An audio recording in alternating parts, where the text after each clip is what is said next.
four arousings of mindfulness are extremely important.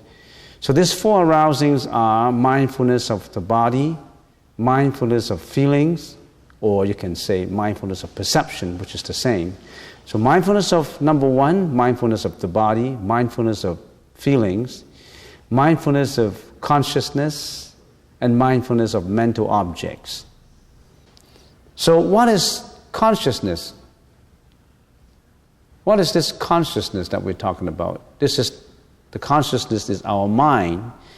There is a school of philosophy in Buddhism, we call it the Yogacara school. Yogacara school of Buddhism analyzes consciousness and classifies it into 8 categories, 8 consciousnesses. People here who've been here for a while, you know about it, but let's just review it. It's good to review it again. So, what are these 8 categories of consciousnesses? Very important. The I consciousness, which interacts with forms or matters. Anything that has form, the I interact with them. The I consciousness, the ear consciousness, which interact with sound. The nose consciousness, which interact with odor. The tongue consciousness, which interact with taste. The body consciousness, which interact with touch. The mind consciousness, which interact with all mental objects. So these 6 consciousnesses arise from the 6 organs. And we have 8 consciousnesses, but I've just mentioned 6. Now these 6 consciousnesses, you must pay attention to them. Those are your 6 organs. The 6 organs are the roots upon which consciousness is created from it when the objects exist. So this 6 consciousness arises from the 6 organs. And are those 6 organs important? Of course. If you don't have these 6 organs, you don't have the consciousness arising. These 6 consciousnesses, the 6 organs, are responsible for a lot of things. If we can use an example, if your whole body, your body and mind, your whole body, if we can give an example as your body as a company. So these 6 consciousnesses, the 6 organs, are the salesmen at the front end. They're responsible for all the transactions of the company. So if you work for a company, you know that. Those are the salesmen. They make trouble sometimes. Sometimes they do good deeds. Your 6 organs, sometimes they do good deeds. Sometimes they do bad deeds. Sometimes they do neutral deeds. And most of the time they do bad deeds and you don't know about it. They do bad deeds and you don't even know about it. The meditation is to identify this salesman for you, your body company. Identify this salesman for you so that you know who they are. Some people don't even know who they are. For example, some people got the eye consciousness directed to many, many sensuous things. They're attached to sound, attached to anything that is beautiful, attract to many, many things, because the 6 organs are responsible for many of the bad things that you have done. So what is the 7 consciousness? We already have mentioned 6, but what's the 7? The 7 is what we call the manas consciousness, which is our ego consciousness. That's your ego, your attachment to you, your individual identity. You recognize that as you, yourself, your ego. That's the 7 consciousness. And the 8th consciousness is the alaya consciousness, which is your storing consciousness. It's just like the memory chip in your computer. That consciousness store up everything that you have done, every thought that you have, every speech. It gets stored in your memory. It won't go away. So if you've done something wrong, you can get away with it. No, it's registered in the memory. You have done something good, you're very helpful, you're very compassionate, and you think nobody would remember it? No, it gets stored in there. It won't go away. So these are the consciousness, to put it very briefly. The 8 consciousness These are the 8 consciousnesses that you have to watch out. Your ego consciousness get you into great big trouble too because of this ego. But here we're not analyzing consciousness in detail. The Yogacara school, Yogacara, Y-O-G-A, Yogacara, C-A-R-A, the Yogacara school of Buddhism explains it in great detail. Thousands and volumes of books written it in detail. You can always check it out later. The 8 consciousnesses are responsible for all the deeds that we have done. Good deeds, bad deeds, neutral deeds. Deeds create karma. And it is because of karma that we have been reincarnating in samsara, life and death. Why did you come here? Why you were born as such? Why you were born in your family? And how come we are all different? How come some people are more healthy, some people are less healthy, some people look good, some people look ugly, some handsome, some not as handsome, some beautiful, some ugly? Why? Why is all these differences in this world? It's because of your own karma. You have a past life, you have a present, you have a future, and you work out all this karma by yourself. These 8 consciousnesses help you to achieve all these things. Why are you suffering? You have built up your karma. That contributes to the suffering. So karma is a very important concept that I'm not going to reiterate and get into great detail, which I already have done in past lectures. So for those who don't know what karma is all about, you can check it up and read on it, on karma. That's a very important concept. That explains a lot. If you want to question yourself, how come I get born in here? How come I go through all these experiences? And how come my husband didn't treat me well? And how come my son go away? Or how come my daughter treat me like that? It's all karma. All your relatives, all your friends, you were all related in your past lives. Some come back to get you, to get even with you. Some come back to repay you. Some come back to get you into trouble because you get them into trouble in your last life. And all these, the Buddha's eyes can see. The Buddhist Tattva's eyes can see all these because if they have supernatural power, they know the past, all the past deeds, hundreds and hundreds of years before. We don't know. Because we have been reborn, we're subject to rebirth and reincarnation. So all these we explain.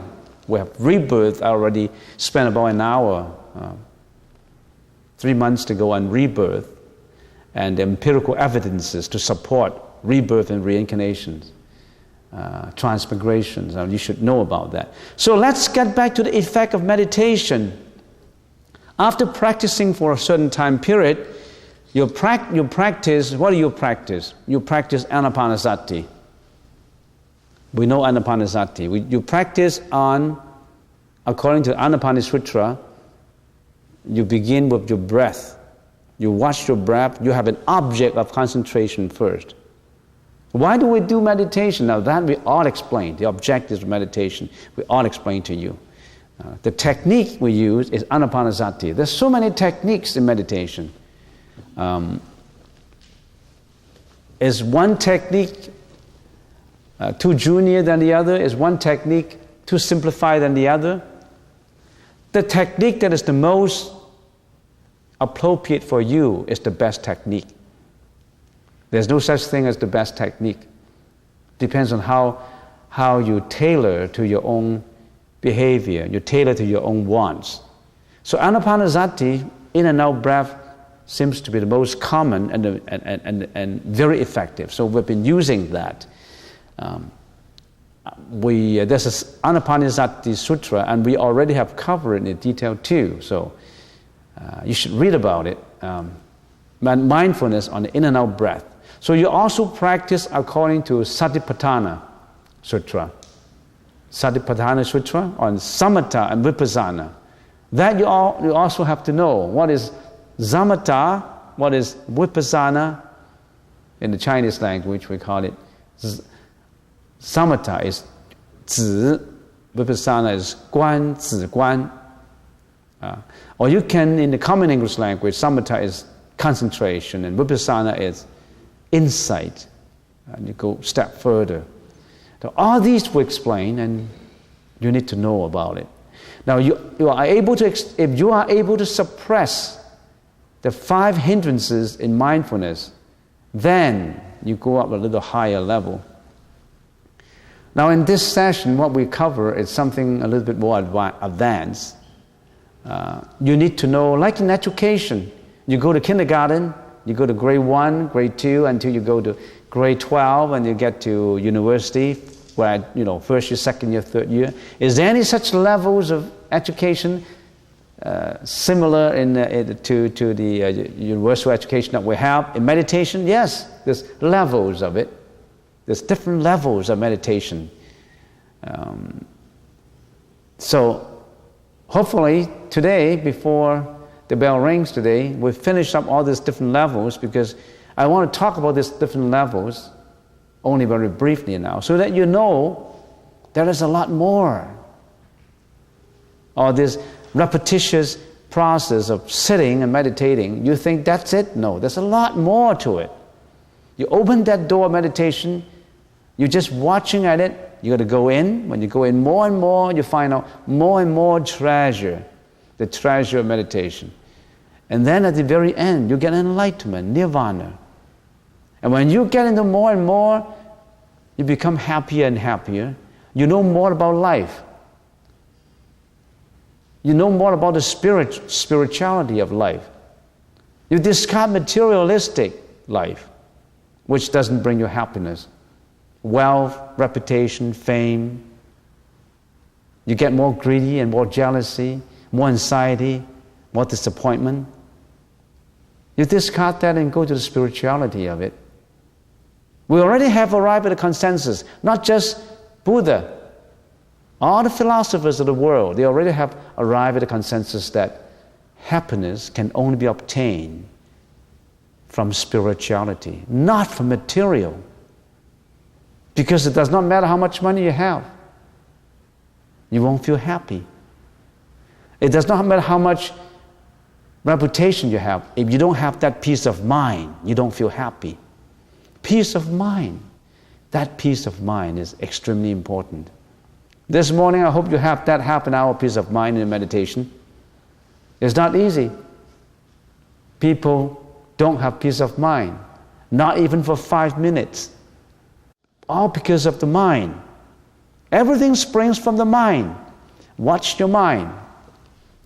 Okay, let's continue. We said if you're able to suppress the 5 hindrances to mindfulness, what are these 5 hindrances that you should know? The first one is sensuality, anger, sloth and torpor, agitation and worry, and doubt. These are the 5 hindrances. Sensuality in the Chinese language, for those who understand the Chinese language, is 贪欲. Anger is 嗔恚. Sloth and torpor is 昏沉. Agitation and worry, 掉举. And doubt, 疑惑. So these are the 5 hindrances that would hinder you from having good meditation. Can you overcome these 5?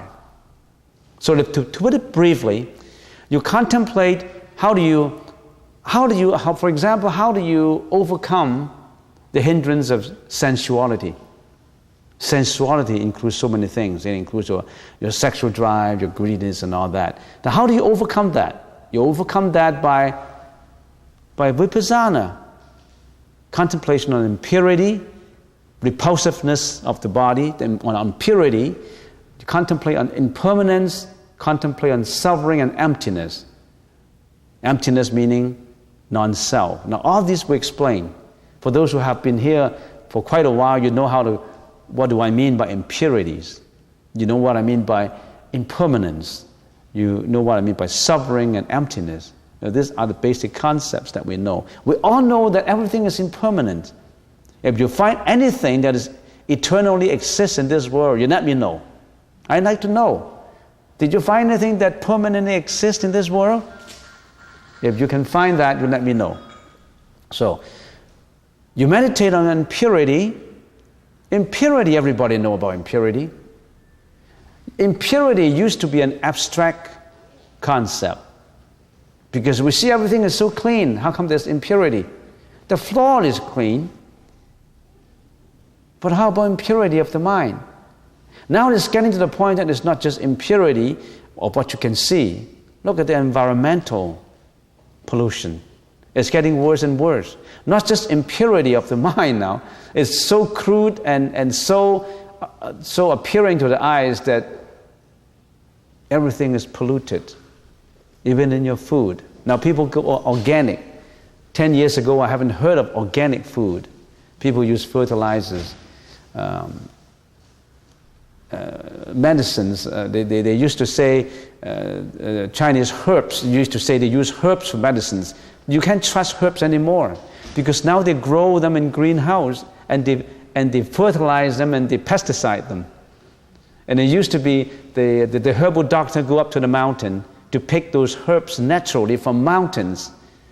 And now they don't go up to the mountains to pick herbs anymore. They grow them in greenhouse.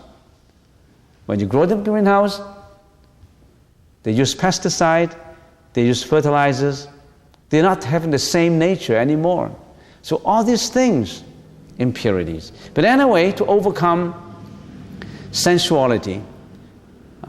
So how do you overcome anger? Now we're talking about the 5 hindrances now. Generally, we can't get into the details because I want to cover all the different levels for now. So the next time we can go through mindfulness of mental objects. So how do you overcome anger? Because in the 5 hindrances we have sensuality, we have anger. How do we overcome anger? To overcome anger, you must be mindful on the arising and sustaining and subsiding of every thought of anger. You refuse to be carried away by the anger, and you liberate your anger through thoughts of compassion. To put it very simply, of course, we can deal with it in one session about how to deal with anger. You deal with anger in detail, but generally, when a thought of anger comes up, you watched it. You watch it as if you are a third person. It comes up, you sustain it, disappeared, and then you dilute it with compassion, to put it very simply. Now, how do you overcome the third hindrance, sloth and torpor? S-L-O-T-H, sloth, for those who take notes. Torpor is T-O-R-P-O-R, torpor. Now what is sloth? Sloth is laziness and sluggishness. It relates more to the body. You don't want to work. You don't want to labor your body. You don't want to kneel down. You don't want to prostrate. You're lazy, sloth. Torpor relates to the mind. It's dullness of the mind. How do you deal with that in meditation? Your mind gets dull. You don't want meditation. You want to watch television. You want to go for movies. You don't want to do meditation. How do you overcome that? So you practice meditation with persistence, with confidence and diligence. You're not bored by the repetitiousness of meditation. You never give up, and you continue to meditate until you get the result. This persistency, you persist in doing it. You repeat and repeat until you get it all done. That's very important, this repetitiousness. And people don't have the patience. They always go by the hamburger, the minute rice approach of meditation. They want to get the effect right away. One day of meditation, they thought they can get it. It takes years. It's just like I give an example of drilling an oil, or for oil. You drill 10 feet down, you don't get it, 15, 20 feet, 40 feet, 60 feet. And then before you get it, you give up because you were spending years into the drilling. You couldn't get it and you thought there was no oil in it. But if you can continue, keep on going, one day you will get it. But not many people have the patience. They don't have the patience of doing it. So to overcome that, you really have to try and to be diligent Never give up. Repeat it and repeat it until you get it. Now then, how do you overcome the agitation and worry? The fourth hindrance. You agitate. What is agitation? Agitation is inner turbulence. Agitation, you don't feel happy one day and you don't want to meditate. Somebody says something that infuriates you and you don't have a mind for meditation. You have an argument with your husband, or you have an argument with your wife, and your daughters don't behave well, your wife don't behave well, and you don't feel happy about it. Internally you have this turbulence that you can't calm down, and because of that, it affects your meditation. You can't do your meditation. Now that's agitation. Or in your work site, your boss gave you something really pressurize you, or your colleagues pressurize you. You don't feel happy about it. You go home, you don't want to meditate. You don't have mind for meditation. You think you can only meditate when you're happy. When you're unhappy, you don't want to meditate. So that agitation, inner turbulence in you, always work against you. Remember, all these hindrances are maras. What are maras? M-A-R-A. Maras are those devils that stop you from being good. They don't want you to be good. You have to fight with them. Just like the sickness. The sickness in your body, the germs in your body, all the germs come back again. You got to subdue those germs. You can stand up again. You have to fight. You don't give up. Meditation is like that. You know how the Buddha fought when he was trying to get into nirvana? He fought with maras under the Bodhi tree. He had a lot of obstacles. But finally he won. He got nirvana because of his persistencies, because he never gave up. Billions of people gave up. It's a pity that some people almost get to the well and they give up. Another 1 foot down, that's the well, and they give up. They go through another reincarnation again. So that's agitation. So what is worry? Worry arises in the form of remorse for ill done and for good undone. For example, what do you mean by remorse for ill done and good undone? You have done something bad. You feel remorseful about it. You feel bad about it. You regret about it. You don't feel happy about it. That stops you from meditation also. You feel remorse because you have done something wrong. You didn't learn to just let go of it and start meditation. Or you have something that you should have done which is good and you haven't done it. You feel regrettable about it. You feel remorse about it, and that stops you from meditation. It shouldn't stop you from meditation. So that's the worry that you have. So you overcome your agitation by being mindful of the object of meditation, the object of agitation, and let go of the agitation. You overcome your worry by being mindful of the object of worry. What worries you? And do not get carried away by it. You just watch them without getting involved with them. You act as if you are a third party stepping back from agitation and worry. Now, how do you overcome the last hindrance, doubt? When you're doubtful of it, I don't know if it works in this meditation. I've been meditating for quite a while. I don't know if it works. Maybe I should change another guru. Maybe I should read another book. Maybe I should go into another temple. Maybe, but what the Buddhist teaching is not right. Maybe let's go for something else. You're always doubtful. Does not matter who gave you the teaching. You're always doubtful about it. There's doubt. Now, how do you overcome doubt? Learn and understand the Buddhist teaching from authentic sources and associate yourself with only the sympathetic and helpful companionship. And open your mind. If you already have that bigotry and obstinacy in you about certain view, you're like a cup filled to the top with your own water. You need to empty your cup so that you can get other clean, pure water in. Open your door. Don't close the door. This is what I learned, and that's it. I won't change it. You're being obstinate about it. This is what the Theravada school said, and I want to follow it. No change. This is what the Mahayana said, I want to follow, and no change. Open your mind. Of course, when you open your mind, fleas will come in. Bees, flies, black flies will come in. You have to learn to identify them.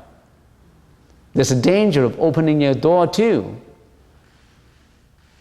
You've got to watch them. So you have to use your wisdom. Prajna. Remember prajna paramitta? Prajna paramitta. Prajna, the wisdom. Prajna is the mother of all Buddhas. Wisdom. If you don't have that wisdom, you'll lead yourself astray. So these are the 5 hindrances that you should know. And I mentioned them very briefly, and you should know about them, learn how to overcome them, understand that their nature, and as time goes on, these hindrances are no more hindrances. So, what happens if you continue to meditate? If you continue to meditate, then you will get tranquility, peace of mind. What is this? What is this tranquility? This is a mental state of quietude which comes and goes. Sometimes you have the tranquility, the peace of mind, sometimes you don't.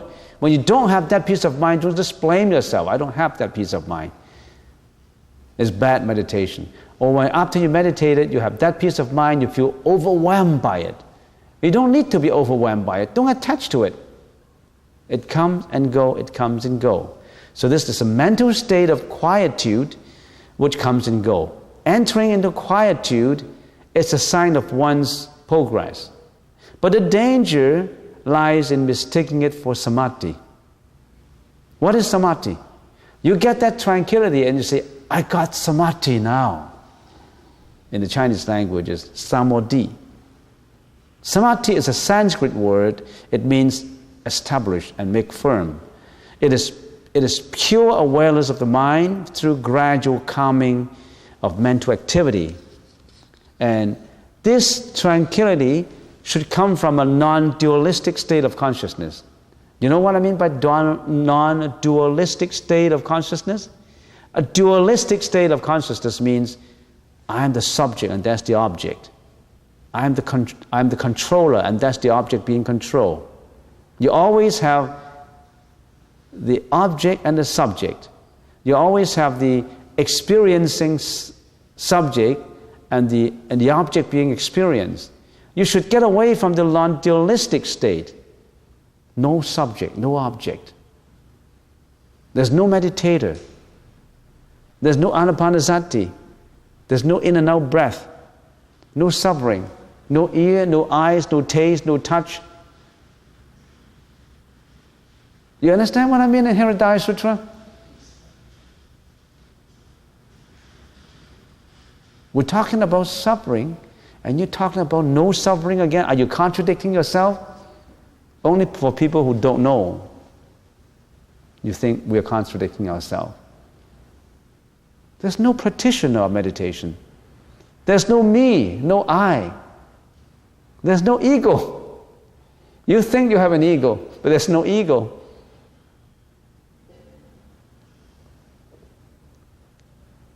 But that needs time to explain. Anyway, so don't mistake your tranquility for samadhi. It may be samadhi, it may not be. So if you get samadhi, it should be non-dualistic. It should be that peace of mind that has no attachment. Oh, I'm meditating now and I want that peace of mind. Come on, how come I don't have that peace of mind? You fail. You want something. There's nothing to be obtained. You want to obtain something, you're not at it. Because when it comes, it comes. When it goes, it goes. You don't try to obtain anything. Where am I going from here? That monk tell me that I got joy. I don't have any. I said, you're on the wrong track. There's nothing to be obtained. There's nothing to be obtained, and you obtain something in there. But there's nothing to be obtained. But you really obtain something. So the kind of samadhi that you get in samadhi, in Kammadhatu, is called Kammadhatu samadhi. When you get this tranquility, non-dualistic tranquility, that peace of mind, when you really get that, what is that? That is called the Kammadhatu samadhi. What is Kammadhatu? You know, many people here know. Kammadhatu is this world of desire. In this world of desire, this is the samadhi relating to this world of desire. But this is only samadhi for Kammadhatu. Remember, there is the Rupadhatu and the Arupadhatu. This is a very high level of tranquility, of quietude. Kammadhatu samadhi. In the Chinese language, we call it Yu Jie Ding. When you are in Kammadhatu samadhi, you have the wonderful feeling during your meditation of being light and joyful. When you meditate and you feel, I'm extremely light. It seems to be that I'm flying in space. I'm extremely joyful. And that kind of joy is not like happiness. It's beyond description. You can't describe it. It's not just happiness. It's more spiritual. But you still feel you have existence during meditation. But you have that light, and you feel light and joyful. Now that is Kammadhatu samadhi. Yu Jie Ding. As you practice further using the same techniques that's mentioned before earlier, Anapanasati, Samatha, and Vipassana, Jiguan, Shuxiguan, all these. Then, gradually, you have the feeling that you're meditating. You have this, after you have this lightness, being very light, it seems that you're flying like a bird. You don't want that though. It just come and go. You don't say, I meditate and I want to fly like a bird. Something is wrong with you because you want something. You don't need it. It comes. When it comes, it goes, it goes.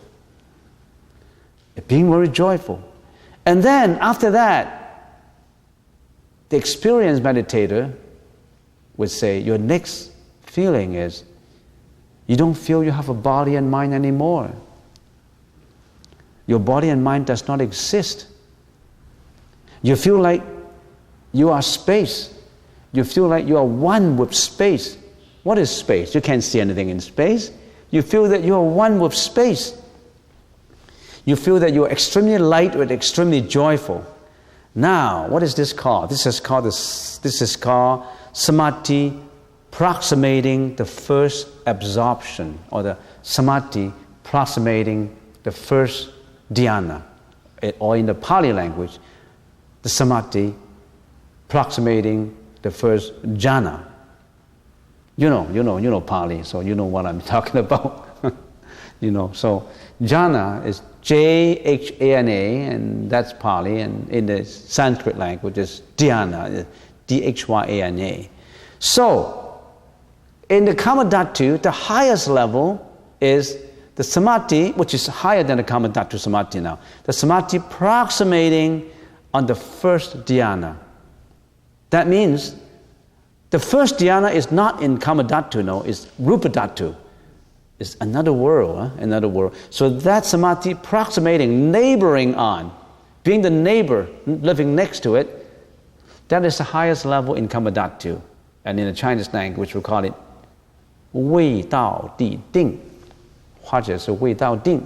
That's the highest level in Kammadhatu. 这个是欲界定里面最高的定，这还是味道地定。So that's, now you know.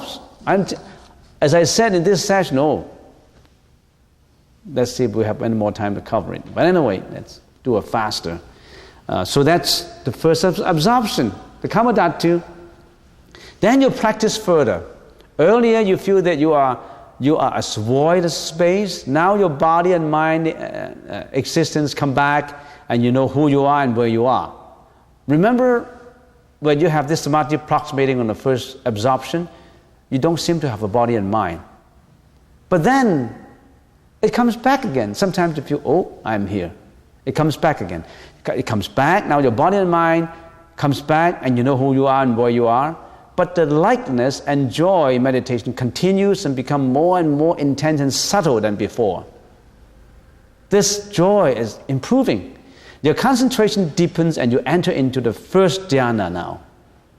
Here you are at the first dhyana level. That means that's the rupa dhatu level. You're out from the world of desires. That's the first level. You go from kindergarten to grade 1, if we call it grade 1. Not many people go to grade 1, you know. So that's the first dhyana. If you are here, your meditation have 5 characteristics. How do I know I get there? But usually you have 5 characteristics when you get there. Investigation, analysis, joy, bliss, one-pointedness of mind. You have these 5 characteristics. What is investigation? Investigation is to find out. Now investigation also happens in the Kamadhatu Samadhi. Investigation is to find out how to meditate, how to do it.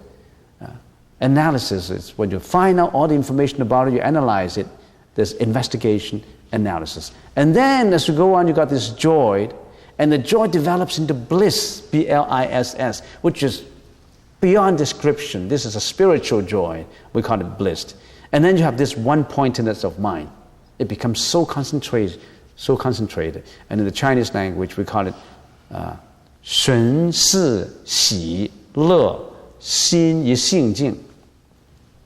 那个 5 characteristics, that is 初禅的境界，就有这5种境界，那你就知道你是在初禅了。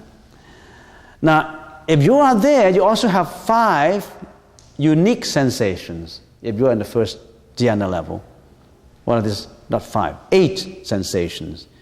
You've got to know these 8 sensations. You have these sensations, you're at first dhyana.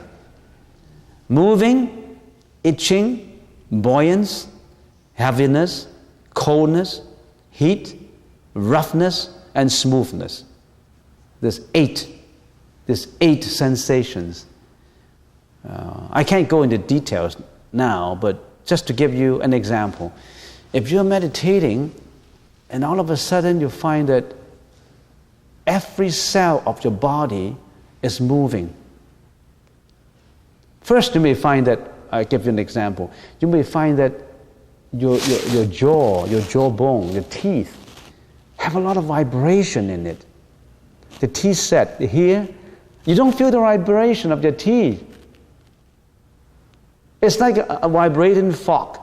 It's a fork in a science, in physics. When you study physics, that's vibrating fork. When you use the fork to hit against the table, it like vibrates. And you can't see the frequency of it. Actually, if you're in meditation, you know every tooth is vibrating.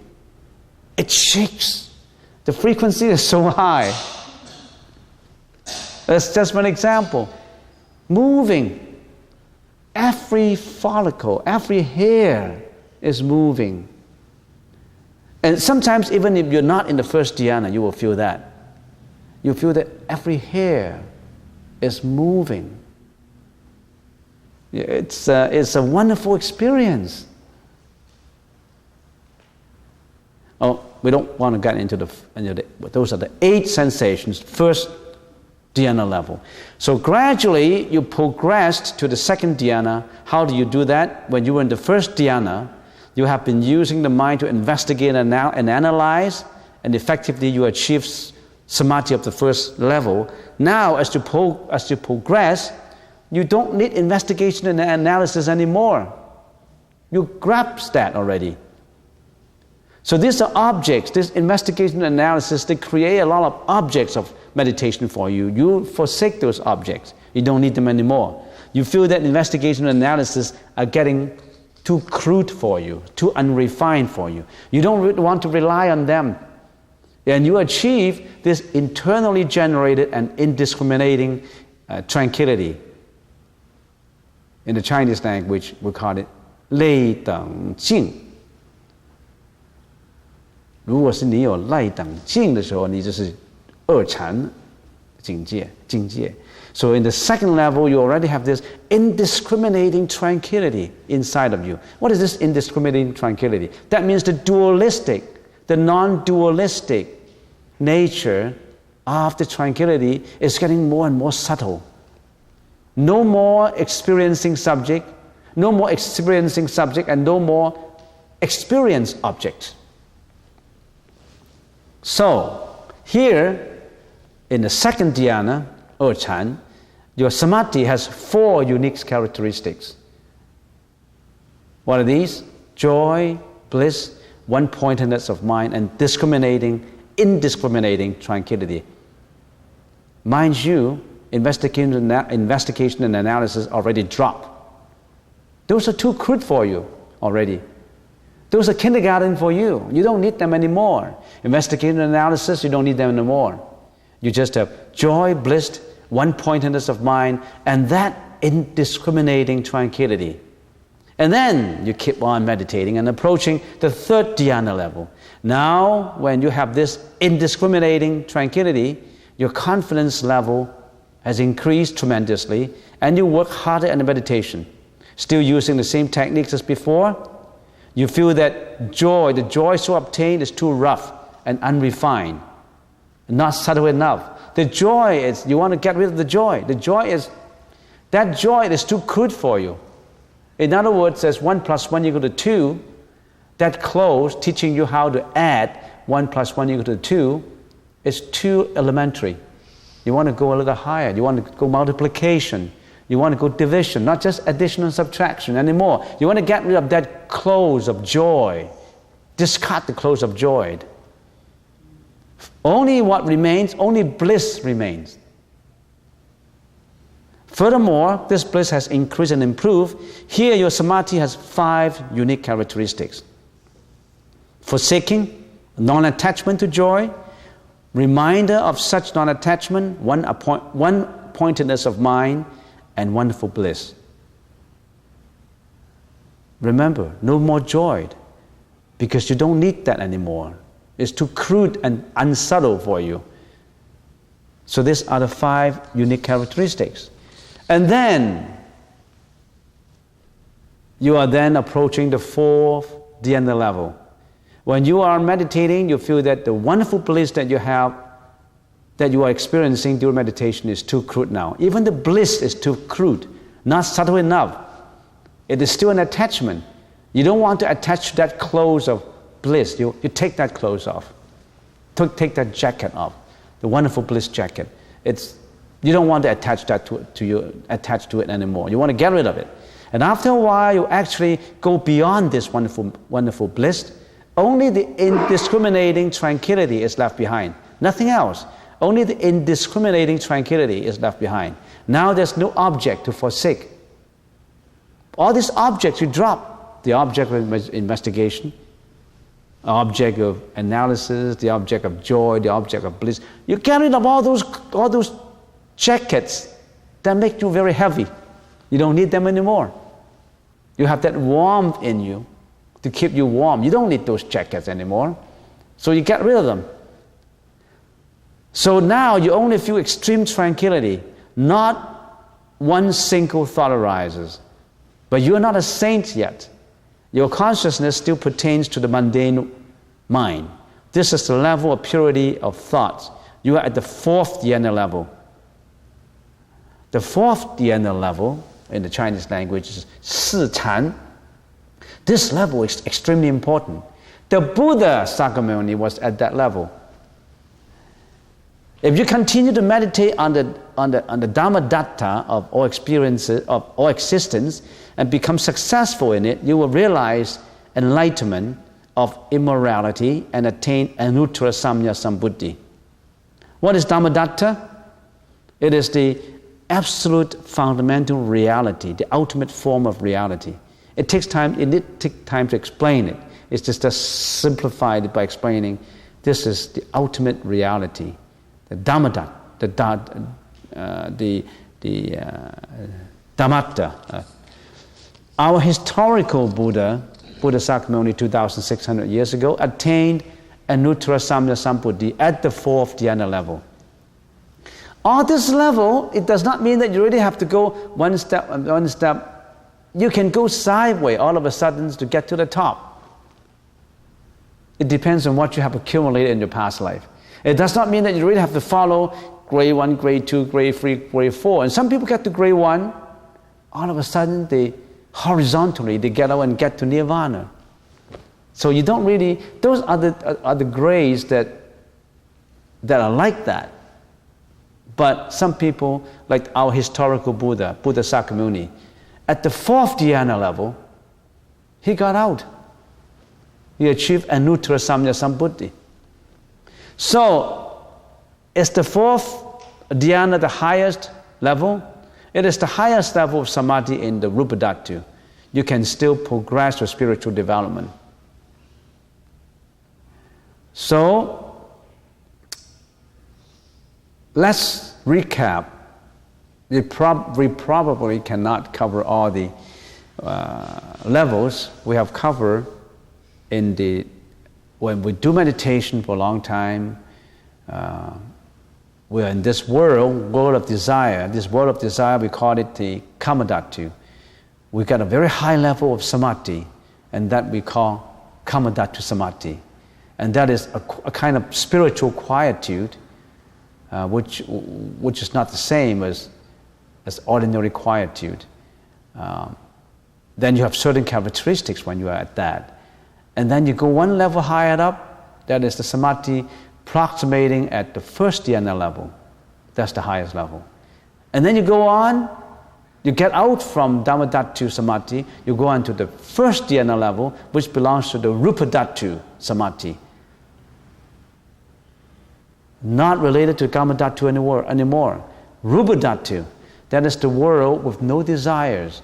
So, if you achieve the first dhyana, you are the person who don't have desires.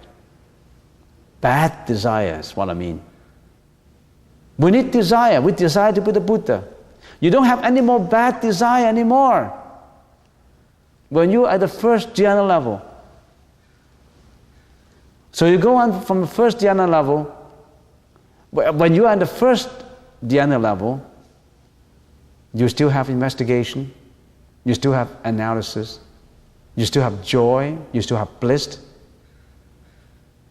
And of course you have this one-pointedness of mind. And then when you go up, all these things, at the second level, you get rid of your investigation and analysis. Those are too crude for you. Those are too elementary for you. No more investigation and analysis. And then when you get to the third level, even the joy is too crude and not subtle enough for you. You get rid of the joy. And then at the higher level, the fourth level, the bliss, you don't need the bliss anymore. You only have that indiscriminating tranquility. That's the fourth level. And the Buddha, our historical Buddha, attained Anuttara Samya Sambuddhi at that level. However, there is other levels too at Arupa Dhatu. Rupa Dhatu, the fourth level. There's Arupa Dhatu, which is the fifth dhyana level. You have the fifth, the sixth, the seventh, and eighth in Arupa Dhatu. That we have to cover in the next session because we're running out of time. So if we work level by level, that's how you do it. There's different levels of meditation. But does it mean that you really have to go level by level? No, for some people, they overlap, they jump. And maybe in one meditation one day on a Saturday morning, all of a sudden you are at the third dhyana level for that 1 minute or 2 minutes. You have a glimpse. Meditators sometimes have glimpse of higher levels. Only a glimpse of it. Sometimes when you're meditating, you find that, oh, there's indiscriminating tranquility. Oh, there's this joy. This is bliss. This one pointedness of mind. Sometimes you have a glimpse of that, of very high level. It all happened like that.